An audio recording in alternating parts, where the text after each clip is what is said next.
Hi, I'm going to put a set of disc brakes, Titan disc brakes on my 2015 Heartland Landmark. I've got, of course, the drums on there now, and I had to make a couple unexpected stops on the way down to Florida this year, and it was a little bit scary, so I decided to upgrade the brakes. Never done this job before, and I've never made a video for YouTube before, so these will both be new things. What I'm going to do is show you here. Now, this is the Titan disc brakes that I'm going to be putting on here for 7,000 pound axles, and I'm going to show you what you get if you buy this kit, which includes everything you need. You're going to get 2 boxes that have your brakes in it, your discs and everything. And I'll warn you, these things weigh 110 pounds a piece, so they are awful heavy. Show you what's in them here. Each of these boxes has, you know, your rotors and plates, and your calipers are in there. And then this box contains your actuator and all your bearings, which come with the kit, and your flexible hosing, your brake line, and then I have one other brake line in the truck one that's not bundled up. But anyway, this is what you'll get if you buy the kit, and we'll see how it goes. I'm running my brake line now down along the frame, and what I did here was got it to come back and terminate right here at the first axle. And show you here.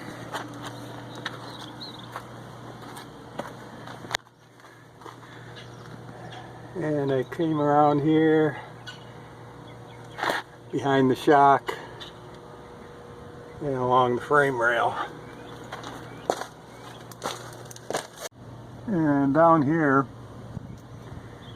you can see, I haven't fastened this down yet, but just to show you, to get a little more of that length out of the tube so everything lined up properly back there, I did like a loop here over the level up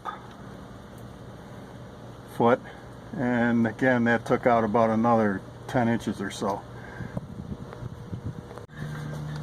So this morning I finished running my brake line back from the actuator, and as you can see, I've kept everything up inside the I-beam so it's protected, and I've come back here and run over the shock mounts and then down to the axle.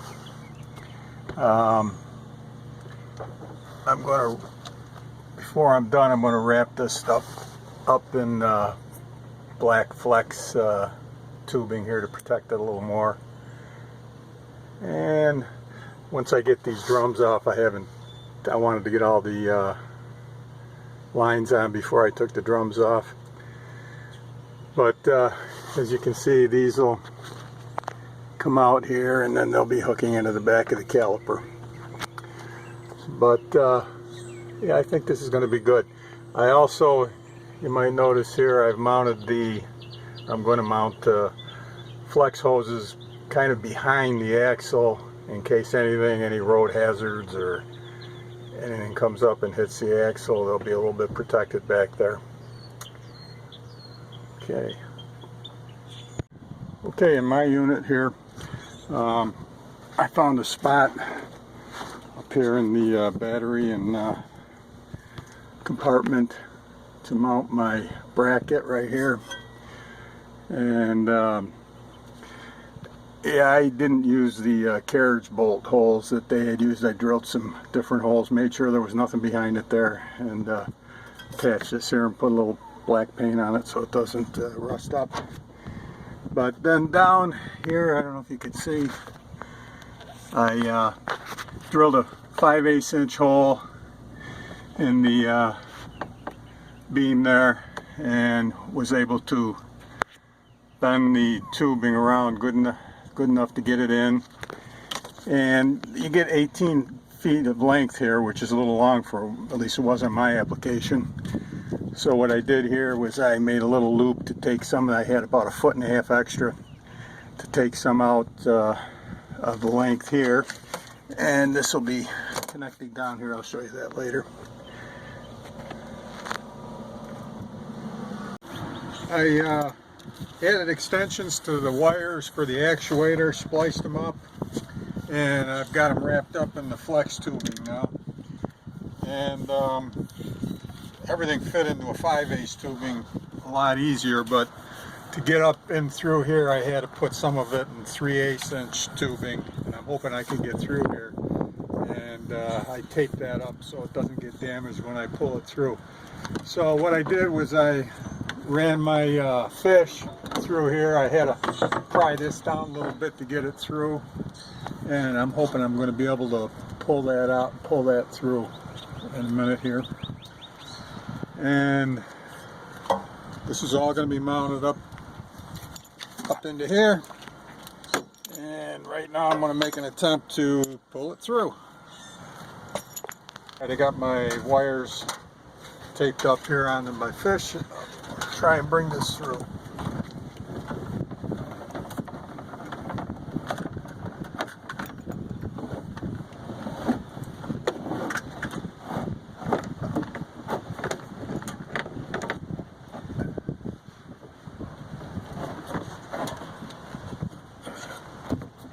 All right.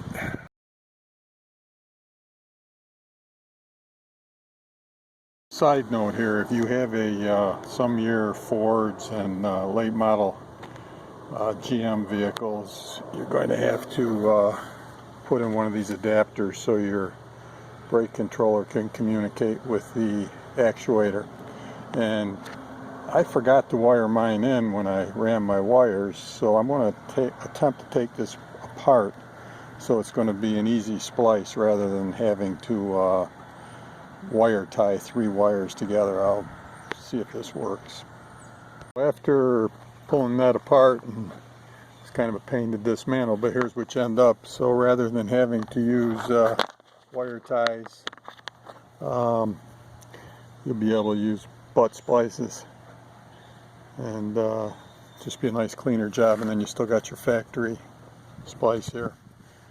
Okay, I finished mounting the actuator, and here's what the finished job looks like. There's where I tied it in, and down there in the middle of the picture there you can see where it comes through the side. And up here, this black box, I have a GM vehicle. You have to get an adapter so it can talk to the brake controller, but came out nice.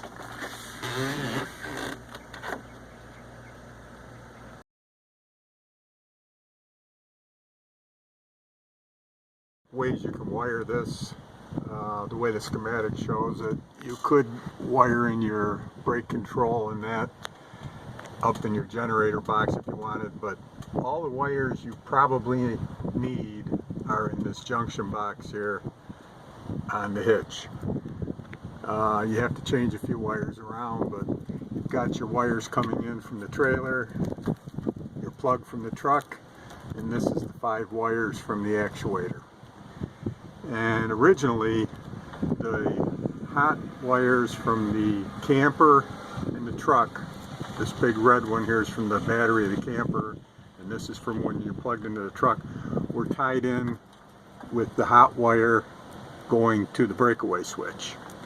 And the reason they do that from the factory like that is so when you're going down the road, your battery charges off the truck, and your camper battery charges off the truck. Well, the actuator has a charging circuit built in, so what you can do is, or the way I did it here is, I have the camper battery, this is the power to the charger and the actuator, and the power side of the breakaway switch are wired together here. And now the power from the truck when we're plugged in and the power to the actuator are together.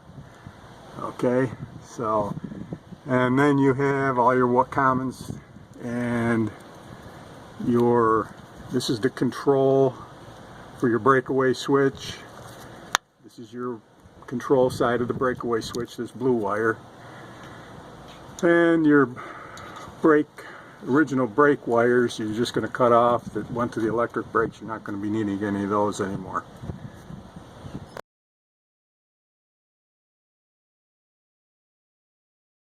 What you're going to end up with is all your white commons, grounds together. This is going to be the power from your truck when you're plugged in to the main black line of your actuator. This is going to be your battery from the trailer, your power to your breakaway switch, and this is actually the violet wire on your actuator. I just added that to get down here. I didn't have a violet wire. Now those three will be together.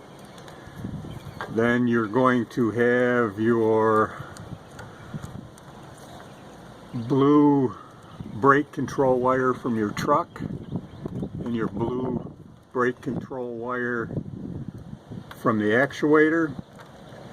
And then you're going to have the control side of your breakaway switch going to the brown breakaway wire on your actuator, and that's the way it'll be.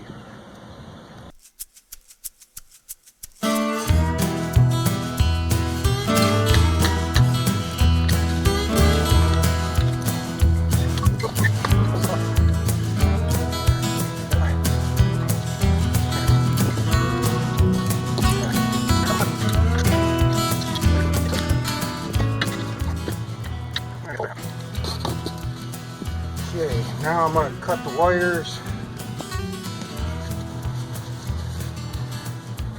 The electric brakes won't need that anymore.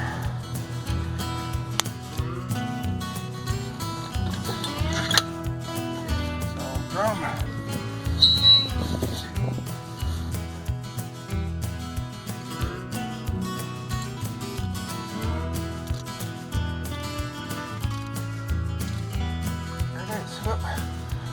Oh, line I cut. Oh, it's just another wire. Yeah. Oh, that went over, fed the other side. Alright, so we got another wire to cut here. There it is. Okay. We're going to mount the plates on now, and you're going to get spacers with this kit. Sometimes you need them, sometimes you don't, and they recommend that you try without them first. You'll know if you need them because when you put your caliper on and it'll bind. But we're going to try it on this one without it. We already did the other side and we didn't need them. Okay, so the first thing you got to do is knock these bolts out. You're going to get new ones.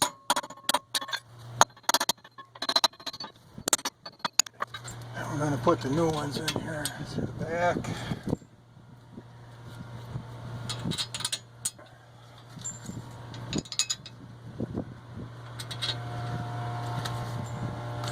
You can mount the plates either to the front or the back. It doesn't matter. They just all have to be on the same way on all four axles. Okay, so we're going to be mounting them to the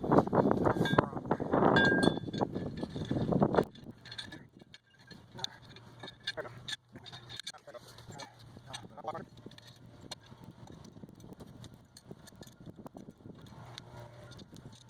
And these will get torqued down to 50 pounds.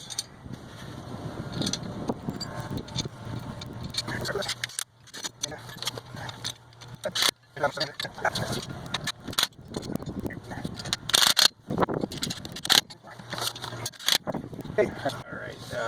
Just hooking on there now. Yeah. Should be your 9/16. Okay. All right, we're gonna go ahead. All right, we're gonna torque these down to 50 pounds. Let's just get them all. Okay, if you're going to attempt this job This is probably the most important piece of information I'm going to give you in this video. These are the bolts that came with my kit, and they're 3/8 24 grade 5 bolts.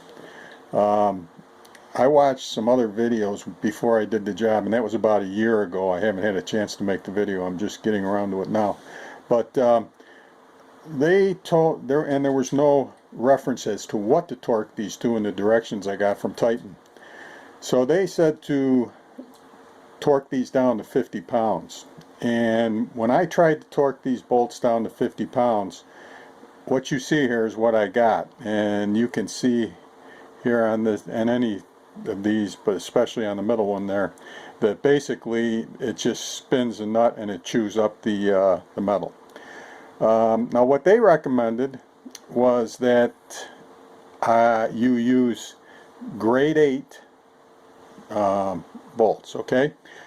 So I went out and bought grade 8 bolts, and I put these on, and unfortunately I lost the examples I had, but when I torqued these to 50 pounds, they snapped right off in half. Okay, you just hear a click and they're gone. Now you can go on the internet and you can look for torque values for these bolts, and you can find some assembly torque values that will tell you that you can torque these to 50 pounds, but I'm telling you, I'm not an engineer or anything, but through experience, this is exactly what happened. Most of the torque values you will find are in the range of from 23 pounds up to about 30 pounds. I ended up torquing, and I did use the grade 5 bolts. I torqued them to about 28-30 pounds. Now the reason I opted for the grade 5 bolts is because if I get a failure, I don't want these things to snap off. And these grade 8 bolts might be stronger, but they shear, and that is not what I believe you would want on you know, your brackets holding on your brakes. I'd rather have this type of failure than a shear. Okay, so that's what it comes down to. I personally use the grade 5 bolts, 3/8 24, which comes with the kits that I bought through stopyourtrailer.com, and I believe that is the correct bolts to use. Okay.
Okay, now we're going to put the rotors on.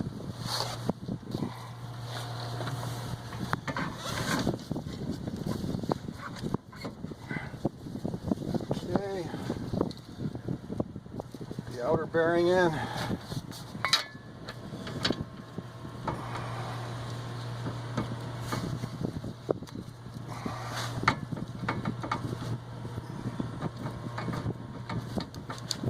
There we go.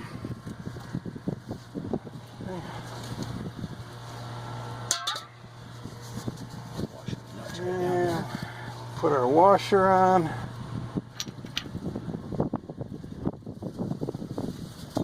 Good.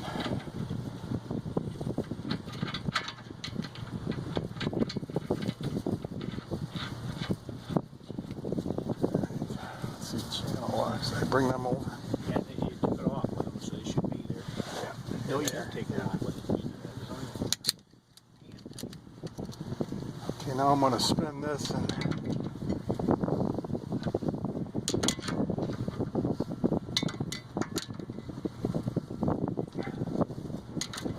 tighten this down.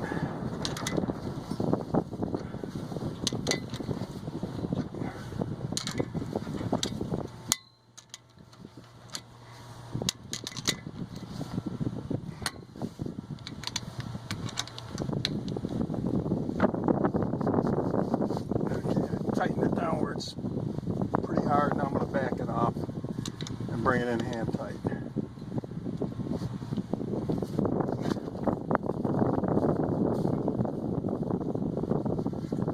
That's nice.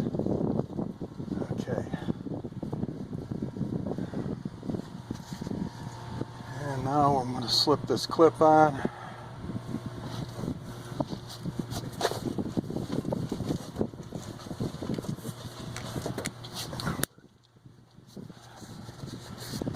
And there we go.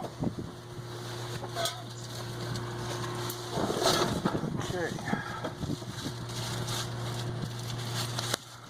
And we're going to put a dust cover on here.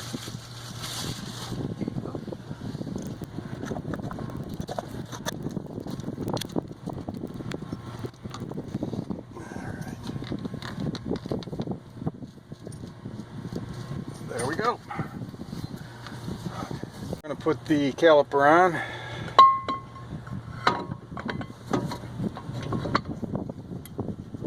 Alright. Is that all? I don't think there's all the way in down here. Yep. There you go. Get it? Here, I'll try that top one.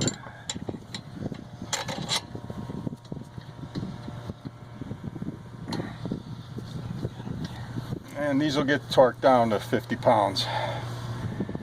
Okay. Alright, you go ahead and hit the brakes.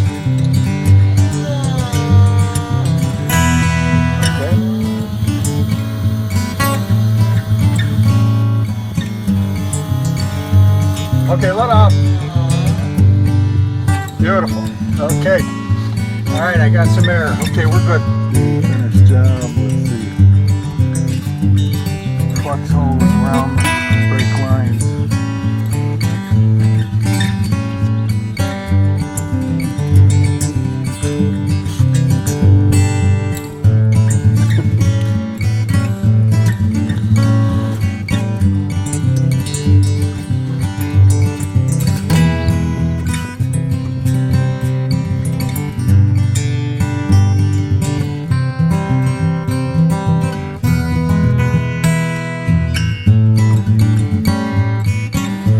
Okay, here she comes.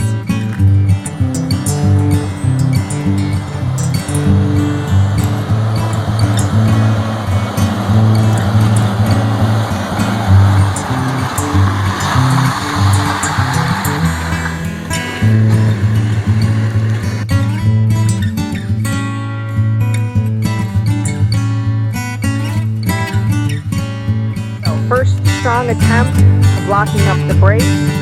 And as you can see, there's a good 40-foot skid mark. They work.